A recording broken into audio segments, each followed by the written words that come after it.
Cabinet में निर्णय लिया गया कि भाई ये चीज स्क्वायर फीट रेट समाप्त किया जाएगा। बड़ा पत्थर लेके आपने मधुमक्खी के छत्ते पर दे मारा है। इसके पीछे कौन लोग काम कर रहे थे?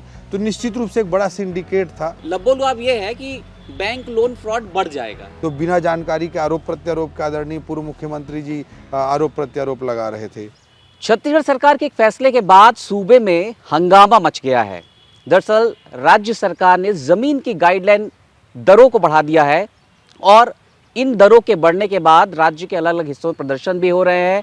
लेकिन तकनीकी तौर पर बढ़ाने की वजह क्या है, ये जानने और समझने के लिए हम राज्य के मंत्री, वित्त मंत्री, पंजीयन मंत्री ओम प्रकाश चौधरी जी के पास पहुंचे हुए हैं। इस बातचीत के लिए बहुत बहुत धन्यवाद पहले तो आपका। जी जय जोहार। आपके दर्शकों को भी बहुत बहुत मेरा प्रणाम, जय जोहार। लेकिन जो हंगामा मच रहा है उस बारे में समझना बेहद जरूरी है इस जी वक्त। जी जरूर जी। और गाइडलाइन दरों को जिस अनुपात में जी सरकार ने बढ़ाया है, जी अचानक इस अनुपात में बढ़ाने की वजह? देखिए आशीष जी, ये बहुत ही तकनीकी तौर पे इसको समझने की ज़रूरत है कि जो हमारे छत्तीसगढ़ में गाइडलाइन रेट थे वो स्क्वायर फीट रेट पे अलग होता था और हेक्टेयर रेट पे अलग होता था। तो स्क्वायर फीट रेट में जो कैलकुलेशन होता है और हेक्टेयर रेट में जो कैलकुलेशन होता है उसमें ज़मीन आसमान का अंतर रहता था। और उसके कारण से क्या होते थे कि जो लैंड एक्विजिशन के जितने भी केसेस होते थे तो जो बहुत सारे गलत लोग, नेगेटिव लोग स्कैम करते हुए उसको अनावश्यक रूप से ज़मीनों को टुकड़े टुकड़े में बांट करके सैकड़ों करोड़ रुपया का स्कैम कर देते थे। उसके वजह से स्क्वायर फीट रेट के कारण बहुत सारी दिक्कतें आती थी और भारतमाला प्रोजेक्ट में बहुत बड़े बड़े स्कैम हुए। ये CBOW में बड़े बड़े केस चल रहे हैं। और जैसे एक उदाहरण मैं दूंगा कि बिलासपुर के अरपा भैंसा झार प्रोजेक्ट में लगभग शायद 300 करोड़ का प्रोजेक्ट था, लेकिन 850 करोड़ के लगभग उसमें लैंड एक्विजिशन का केस लग गया। अच्छा। कोई 100 करोड़ का रोड बनाना है, अब वो गलत तरीके से करते करते उसको 100 करोड़ का रोड बनाना है, पता चला कि 500-700 करोड़ का उसके लिए लैंड एक्विजिशन करना पड़ रहा है। 100 करोड़ का टोटल प्रोजेक्ट, इस तरह के केस आते थे। उसके कारण से लगभग 12-13 हज़ार करोड़ रुपए के भारत सरकार से बनने वाली अनेक परियोजनाएं लटक गई थी।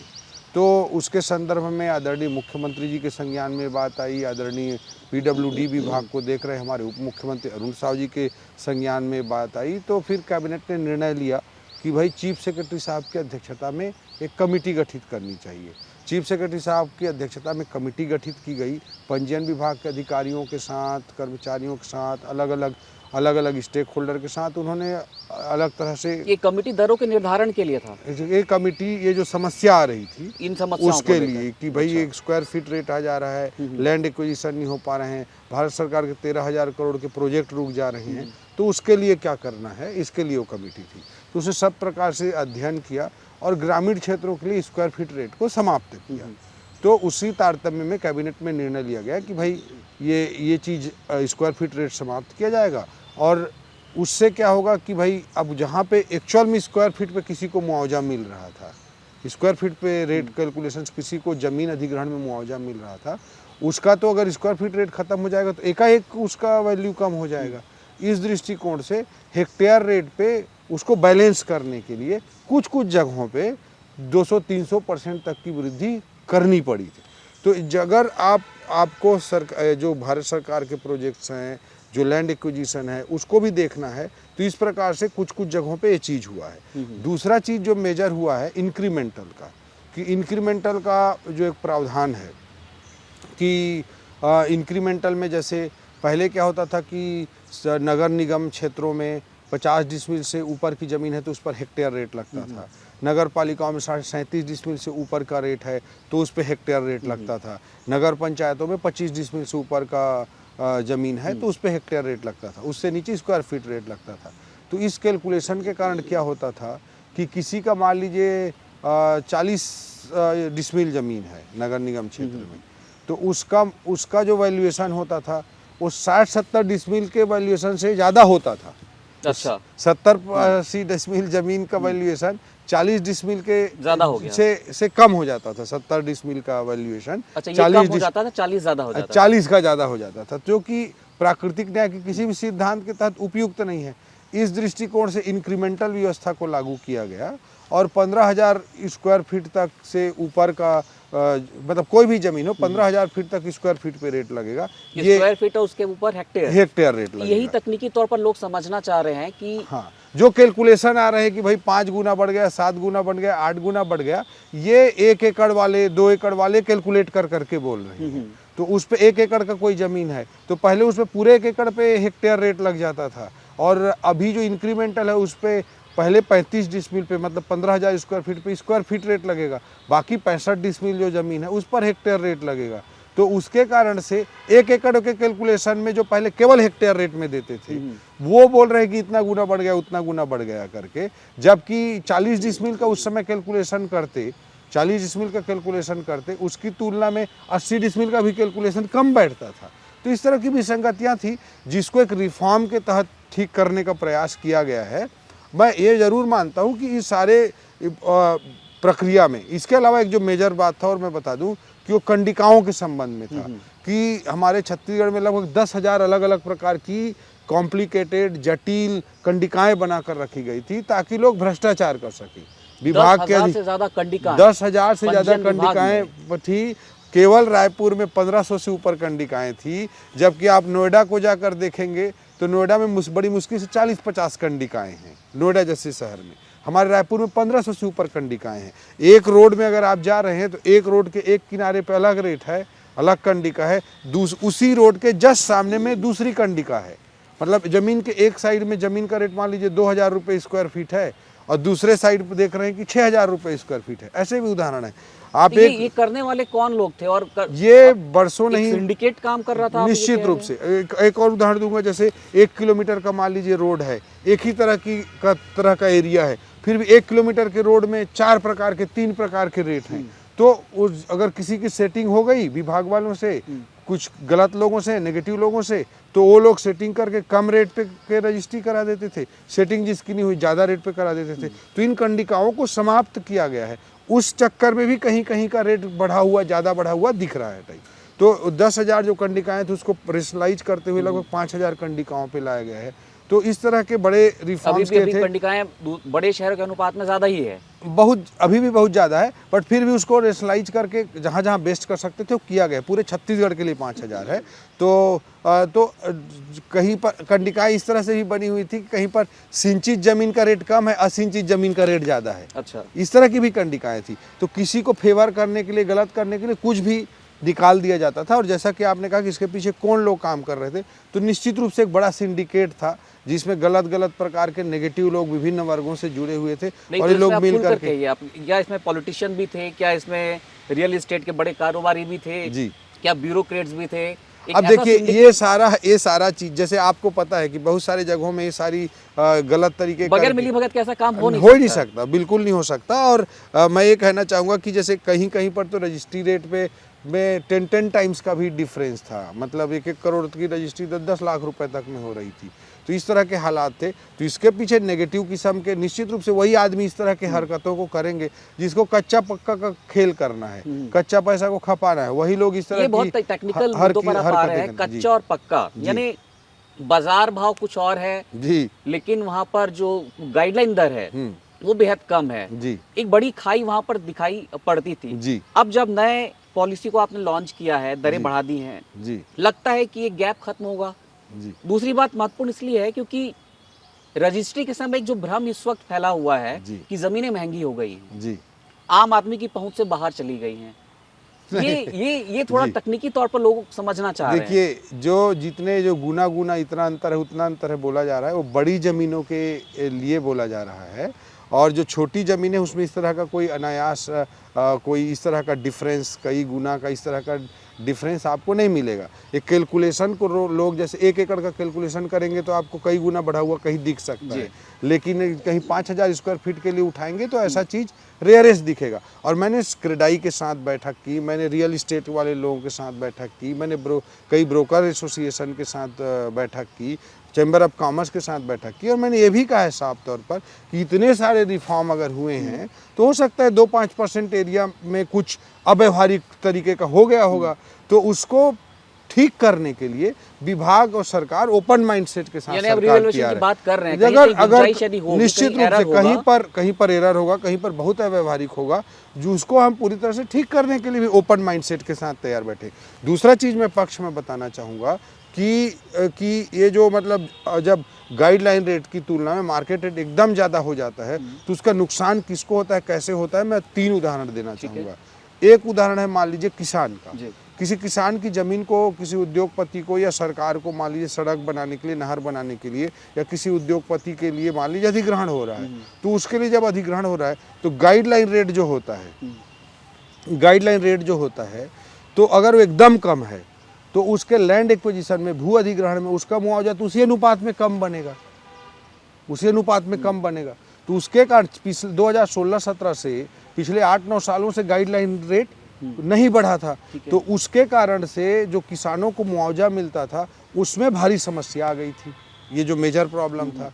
दूसरा, मान लीजिए कोई होम लोन वाला आदमी है, मध्यम वर्ग का आदमी है, उसको तो कोई कच्चा पक्का करना नहीं है, तो वो बेचारा जब कोई प्लाट खरीदने जा रहा है, कोई फ्लैट खरीदने जा रहा है कहीं पर भी, तो अगर प्लाट खरीदना है उसको और गाइडलाइन रेट एकदम कम है और वो चाह रहा है कि मैं बैंक फाइनेंस करा के इस प्लाट को खरीदूं, तो बैंक फाइनेंस उसको तो गाइडलाइन के वैल्यू को बेस बना करके होगा। लेकिन लोग इस पर ये भी कह रहे हैं कि बैंक बाजार भाव और गाइडलाइन भाव जी दोनों को सर्वे करता है, उसके अनुपात में फिर वो लोन देता है।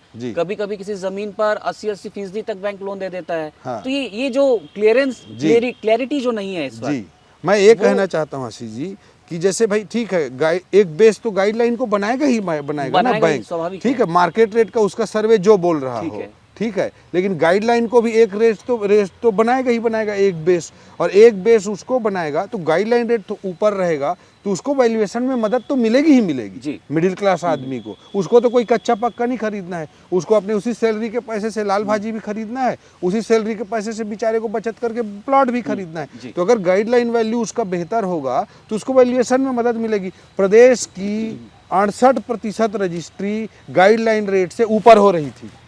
अच्छा, पूरे प्रदेश की 68% रजिस्ट्रियां गाइडलाइन रेट से ऊपर हो रही थी। इस बात का स्वयं में प्रमाण था कि गाइडलाइन रेट की तुलना में मार्केट रेट बहुत बढ़ चुके थे। सब लोग जानते हैं इस चीज़ को।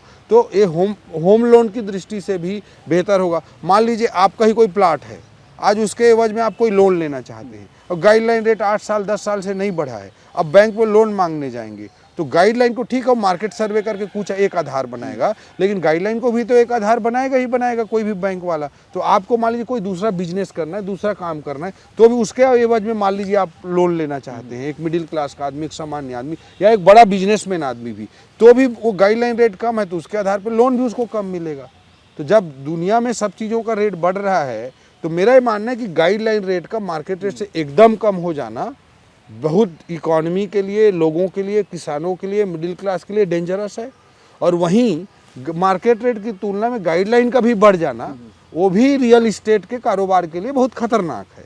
तो इन दोनों के बीच में बैलेंस करने का जो हमारा प्रयास है वो हमारा मेन एजेंडा है। और कहीं पर भी अव्यवहारिक हो, जो 2-4% एरिया में हो गया, उसको सुधारने के लिए ओपन माइंडसेट के साथ सरकार खड़ी बैठी हुई है। ये एक तकनीकी एक पेच यहाँ पर ये भी है कि रजिस्ट्री शुल्क को लेकर भी लोग ये कह रहे हैं कि चूंकि गाइडलाइन दर बढ़ गई है तो रजिस्ट्री शुल्क भी ज्यादा देनी होगी। जी, तो ये जो दरें बढ़ गई हैं, उस पर भी चिंता करने की जरूरत नहीं है। सही समय पे सही निर्णय लिया जाएगा। मैं हमारी छत्तीसगढ़ की जनता को, हमारे मुख्यमंत्री जी की ओर से, हमारी सरकार की ओर से आश्वस्त करता हूँ कि गाइडलाइन रेट अगर जहाँ पर सेटल होता है, जो कि एक मतलब ये इशारा माना जाए आपका कि आप ये इशारा कर रहे हैं कि इस पर कुछ रिलैक्सेशन नहीं, उचित समय पे उचित निर्णय लेंगे, निश्चित रूप से सकारात्मक निर्णय सही समय पे लेंगे।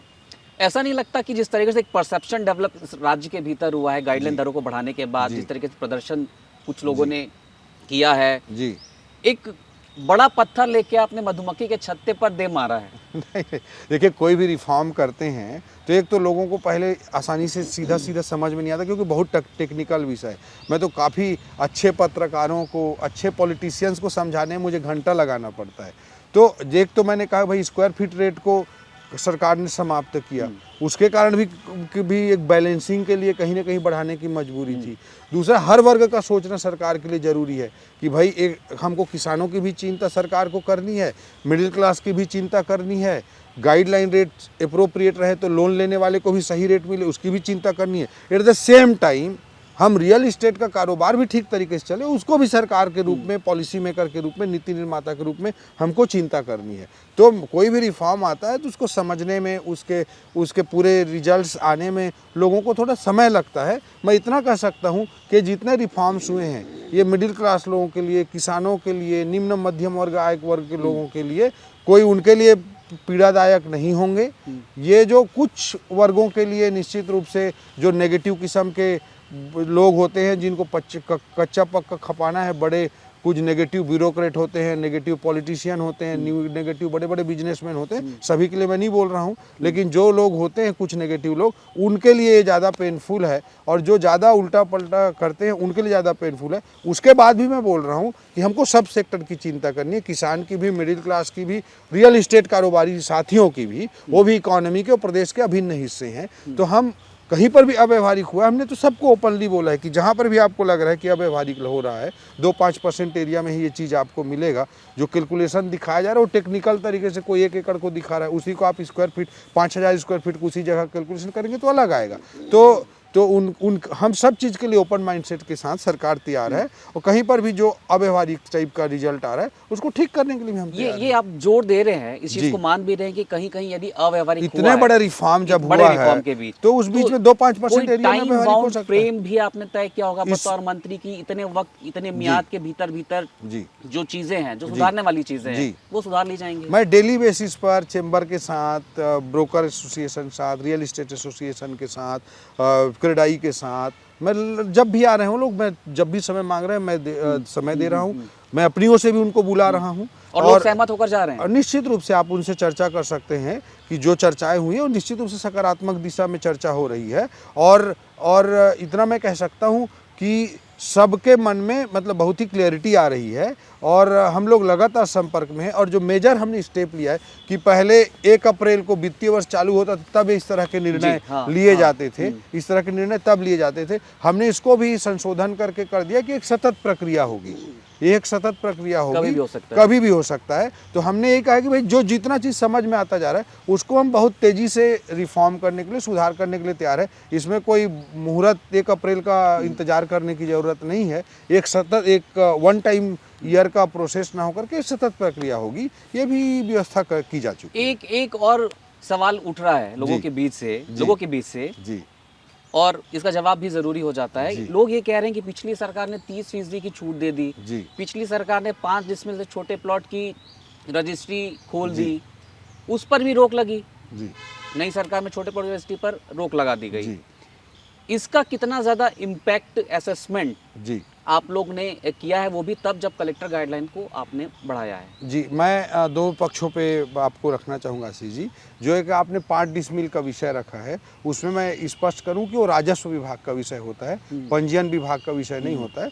तो लोग इसे कनेक्ट इस वक्त कर रहे हैं। बट मैं स्पष्ट करना चाहूँगा कि वो पंजीयन विभाग से संबंधित नहीं है। उसको आदरणीय टंकराम जी से आप बेहतर तरीके से समझ सकते हैं उसके पक्षों को। और जो आपने कहा कि पिछली सरकार ने 30% की कमी की, आपको मैं बताना चाहूँगा आशीष जी, पिछली सरकार ने कई जगहों पे गाइडलाइन को 10 दिनों के लिए भी कम किया था। अच्छा, ठीक है, स्पेसिफिक लोकेशन के लिए, स्पेसिफिक एरिया के लिए, स्पेसिफिक लोकेशन के लिए और निश्चित रूप से कुछ स्पेसिफिक लोगों को फेवर करने के लिए। तो इन्होंने तो 30% रेट जो कमी की थी, जब रियल इस्टेट अप साइकिल में आ रहा था तब भी 30% की जो कमी की थी, इसके पीछे इनको किसानों की कोई चिंता नहीं थी, मिडिल क्लास की इनको कोई चिंता नहीं थी। इनको तो केवल कच्चा खपाना था, जो शराब का पैसा इकट्ठा कर रहे थे, महादेव ऐप का पैसा इकट्ठा कर रहे थे, कोयले का पैसा इकट्ठा कर रहे थे, उसको खपाना था। इसलिए इन लोगों ने इस तरह की हरकत की हुई थी। हम ये कहते हैं कि गाइडलाइन रेट मार्केट रेट की तुलना में एकदम कम भी ना हो और गाइडलाइन रेट मार्केट रेट की तुलना में अव्यवहारिक भी ना हो। एकदम कम रहेगा तो किसानों को, मिडिल क्लास को, लोन लेने वालों को दिक्कत होगी और गाइडलाइन रेट अपर साइड में चला जाएगा तो रियल इस्टेट कारोबारियों को दिक्कत होगी। इन दोनों के बीच में बैलेंस बनाना इस रिफॉर्म का उद्देश्य है। और मैं फिर बोल रहा हूँ, कहीं पर 2-4%, 5% चीज़ों में अव्यवहारिक लग रहा होगा, उसको ठीक करने के लिए सरकार ओपन माइंडसेट के साथ तैयार है, जो एक सतत प्रक्रिया के तहत लगातार उसको ठीक किया जाएगा। एक बात ये भी आ रही है कि स्टेट हाईवे और नेशनल हाईवे की कनेक्टेड जो ज़मीनें हैं, वहाँ की गाइडलाइन दरें कुछ जगहों पर, शायद कुछ जगहों पर या शायद एक जी। कॉमन होगा, जी एक जैसा रेट तय किया गया जी स्टेट हाईवे नेशनल हाईवे। जी जी एक्चुअली क्या होता था आशीष जी कि जैसे क्या होता था कि किसी मान लीजिए एक वार्ड है, एक वार्ड के अंदर में 25 प्रकार का कंडिका बना देती थी और उसी को मैनिपुलेट करके कुछ विभाग के भी कुछ नेगेटिव लोग और कुछ एक कॉकस बना के नेगेटिव एक्टिविटी करते थे। इसलिए सिंप्लीफिकेशन की दृष्टि से कई तरह की कंडिकाओं को हटाया गया है। ये मेरे संज्ञान में भी अभी 1-2 दिन पहले ही लाया गया है, तो उस पर भी हम विचार कर रहे हैं और उस पर भी अप्रोप्रिएट डिसीजन लेंगे, किसी को चिंता करने की जरूरत ये आपने कई दफे कह दिया कि विभाग के भी नेगेटिव निश्चित लोग, रूप तमाम नेगेटिव लोग जी। आइडेंटिफाइड हैं। ये कौन लोग हैं जो अरे कई एक्शन भी लिए हमने, जब इस विभाग में शुरू में आए थे तो चीज़ों को सुधारने का भी काम किया। रजिस्ट्री में भी गाइडलाइन की ही चर्चा हो रही है। हमने अनेकों अच्छे काम किए हैं इन रिफॉर्म्स के माध्यम से, उसकी अभी चर्चा दब गई है और आने वाले समय में निश्चित रूप से बाहर आएगी। जैसे हमने रिफॉर्म करते हुए किया कि पहले कोई मान लीजिए डाइवर्सन करा लिया, अब उसको रजिस्ट्री कराने जा रहा है तो उसको कई गुना ज़्यादा पैसा देना पड़ता था, हमने उसको भी समाप्त करने का काम किया है। पहले कोई मान लीजिए कि कोई पेड़ लगा हुआ है तो पेड़ पे कितना रजिस्ट्री शुल्क लग जाता था, उसके कारण लोग रजिस्ट्री कराने से पहले पेड़ को काट देते थे ताकि रजिस्ट्री शुल्क ना देना पड़े। हमने उसको पेड़ों पर रजिस्ट्री को जीरो कर दिया। ऐसे बहुत सारी सहूलियतें भी दी हैं, बहुत सारी चीज़ों में सिंप्लीफिकेशन करके रजिस्ट्री के रेट को कम भी किया है। जो गाइडलाइन रेट जो जोड़ा जाता था उनको समाप्त भी किया है सिंप्लीफिकेशन के लिए, जिसका लोगों को फायदा भी निश्चित रूप से मिल रहा है। बट ठीक है, अभी हल्ला हो रहा है रिफॉर्म में तो वो चीज़ें दब गई। आने वाले समय में निश्चित रूप से लोग समझ में आएगा कि कितनी तार्किक चीज़ें की गई हैं और जहाँ व्यवहारिक उसको हम सुधारने के लिए एक तैयार हैं। सरल बार-बार मैं शब्दों बोल में रहा हूँ। एकदम सामान्य आदमी की समझ के हिसाब से जी ये बता दीजिए कि गाइडलाइन दरों को बढ़ने के बाद किस किस तबके को फायदा हुआ, जी किस किस तबके को नुकसान हुआ। जी अब मैं ये बोलूँगा, देखिए कि सरकार का काम है सभी पक्षों के बीच में बैलेंस बनाना। पॉलिसी ऐसी होनी चाहिए जिससे सभी पक्षों का बैलेंस रहे और प्रदेश की अर्थव्यवस्था, प्रदेश की जीडीपी अच्छे तरीके से आगे बढ़े। ये पॉलिसी सरकार का मूल उद्देश्य है। अब उसमें मैं ये नहीं बोलूँगा कि जो नेगेटिव थे, जिनको कच्चा पक्का करना था, और नेगेटिव ब्यूरोक्रेट हो सकते हैं, नेगेटिव पॉलिटिशियन हो सकते हैं, नेगेटिव बड़े बिजनेसमैन हो सकते हैं, सबके लिए मैं नहीं बोल रहा हूँ, बट जो नेगेटिव किस्म के लोग होते हैं और जिनको केवल उद्देश्य से कच्चा पक्का खपाना था, उनके लिए तो सरदर्दी वाला मामला है, इसमें कहीं कोई संशय नहीं है। लेकिन मैं दूसरी ओर कहना चाहूँगा कि जो पॉजिटिव तरीके से काम करने वाले किसान हैं, होम लोन लेने वाले मध्यम वर्ग के लोग हैं, उनके लिए तो सीधा फायदे का विषय है। और जो रियल इस्टेट के भी साथी हैं, जो जेन्युइन तरीके से काम करना चाह रहे हैं, उनको भी इन सारे प्रोसेस से फ़ायदा ही मिलेगा। और मैं ये कहना चाहूँ, जैसे अफोर्डेबल हाउसिंग है, अफोर्डेबल हाउसिंग गाइडलाइन रेट बढ़ने के बाद वो अफोर्डेबल हाउसिंग जो मध्यम वर्ग के लोग खरीदते हैं, वो तो बैंक लोन करा के खरीदते हैं। इसमें बैंक लोन लेना आसान पड़ेगा उनको, तो अफोर्डेबल हाउसिंग के जो प्रोजेक्ट्स हैं उनको बूस्ट मिलेगा रियल इस्टेट में, वो भी होगा। और मैं फिर बोल रहा हूँ कि कहीं पर जो चीज़ें 2-4% एरिया में अव्यवहारिक हैं, उसको सरकार सुधारने को भी तैयार है। तो रियल इस्टेट को भी हम ओपन होकर मदद करने को तैयार। अच्छा, ये सबके बीच बैलेंस अफोर्डेबल हाउसिंग को बूस्ट मिलेगा आप कह रहे हैं जी। क्या ऐसा कोई आंकड़ा आप तक पहुंचा है कि जब से गाइडलाइन दरें बढ़ी हैं जी, तब से लेकर अब तक रजिस्ट्री जो होती है सामान्य दिनों में, उसमें कुछ कमी आई है? नहीं, रजिस्ट्री में कोई खास कमी नहीं है। रजिस्ट्री में लगभग बराबर रजिस्ट्री चल रही है, रजिस्ट्री में कोई कमी नहीं आई है। अभी नहीं आई है। और दूसरी चीज फायदे की हालांकि बात, मुझे लगता है कि जैसे कई बार होता है कि अब मैं ही खुद बोल रहा हूँ कि भाई कुछ चीज़ों को जो अव्यवहारिक उसको ठीक करेंगे, तो उसके कारण थोड़ा सा अनसर्टेनिटी का माहौल बनता है। तो उस कई लोग अनसर्टेनिटी के माहौल में, यहाँ हमने चर्चा की, तो उसके कारण से कई बार रुक सा जाता है। तो केवल मतलब अभी रजिस्ट्री में कोई कमी नहीं आई। और सरकार को कितना फायदा हो रहा है इसमें? सरकार को मैं बहुत स्पष्ट करना चाहता हूँ, इसमें कोई विशेष फायदा नहीं है। 10-20-30% का ग्रोथ हर साल मोटा मोटी आता है। मोटे तौर पर राजस्व कितना है पंजीयन से? 3,000 करोड़ के लगभग का राजस्व आता है। ये ये मतलब इसमें मान के चलिए कि कई चीज़ों में हमने कमी भी की है। जैसे हमने कहा कि भाई जो ग्रामीण क्षेत्र हैं, ग्रामीण क्षेत्र में स्क्वायर फीट रेट खत्म हो गया, तो जो वहाँ पे रजिस्ट्री कराने आ रहा था 50 लाख की उसकी रजिस्ट्री मान लीजिए हो रही थी, वो सीधा 5-10 लाख पे आ गई है अच्छा, स्क्वायर फीट रेट समाप्त करने से। ठीक है, तो केवल बढ़ा नहीं है, कई जगह ये इस पॉलिसीज के कारण बहुत जगह ड्रास्टिकली कम भी हुआ है। तो कई जगह हमको रेवेन्यू का लॉस भी होगा। मैंने कहा कि डाइवर्सन के सिस्टम को ख़त्म कर दिया गया है, तो डाइवर्टेड ज़मीन में जो रजिस्ट्री जो आती थी उससे कम होगा। ठीक है, हमने कहा कि पेड़ों पर रजिस्ट्री समाप्त कर दिया, उससे कम होगा। तो ये रिफॉर्म ऐसे हैं जिसमें कई रिफॉर्म ऐसे हैं जो कि रजिस्ट्री को कम भी करेंगे। तो ओवरऑल जो एक नॉर्मल ग्रोथ आता था उसी तरह का ग्रोथ हम एक्सपेक्ट कर रहे हैं। और गाइडलाइन रेट से 68% रजिस्ट्री तो पहले भी ज़्यादा पे हो रही थी। तो एक नॉर्मल ग्रोथ जो आता था वही ग्रोथ हम एक्सपेक्ट कर रहे हैं। कहीं से रेवेन्यू बढ़ाने का मसला है ही नहीं, ये रिफॉर्म का मसला है, तार्किकीकरण का मसला है। 13,000 करोड़ के भारत सरकार के प्रोजेक्ट भी हो सके, भारतमाला जैसे स्कैम भी ना हो, किसानों को मुआवजा भी ठीक मिले, होम लोन लेने वालों को लोन भी आसानी से मिले और रियल इस्टेट भी चलता रहे। ये सब के बीच एक संतुलन बनाने का ये रिफॉर्म है, ना कि रेवेन्यू बढ़ाने की कोई कोशिश है। ठीक है, अब थोड़ा राजनीतिक सवाल भी एक आध ले लेते हैं। बिल्कुल। कि पूर्व मुख्यमंत्री भूपेश बघेल ने एक बयान दिया ट्वीट के जरिए जी। उन्होंने ये कहा कि अब जो बैंक का लोन होगा जी, वो लोन तो आदमी ले लेगा जी, ज्यादा लोन मिल जाएगा, हाँ, लेकिन वो लोन ना पटाए तो वो घर तो उसका बैंक कब्जे में ले लेगी तो भी उसको बहुत फर्क पड़ने वाला नहीं है। इसे संदर्भ में उनका ट्वीट है। लबोलुआब ये है कि बैंक लोन फ्रॉड बढ़ जाएगा। नहीं, उनका गलत आकलन है।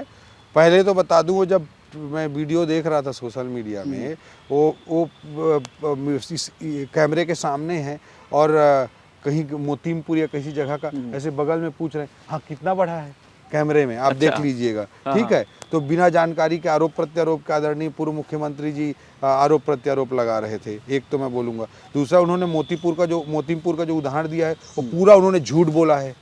मैं स्पष्ट रूप से कैमरे में कह रहा हूँ कि मोतीमपुर के बारे में उन्होंने जो कहा इतना बढ़ा दी 2017 से वहाँ पे रेट थे, उनके पूरे कार्यकाल के 5 साल में अलग रेट थे। जो जिक्र कर रहे हो पूर्णतः गलत, उन्होंने फॉल्स स्टेटमेंट दिया है, झूठ बोला है आदरणीय पूर्व मुख्यमंत्री जी ने।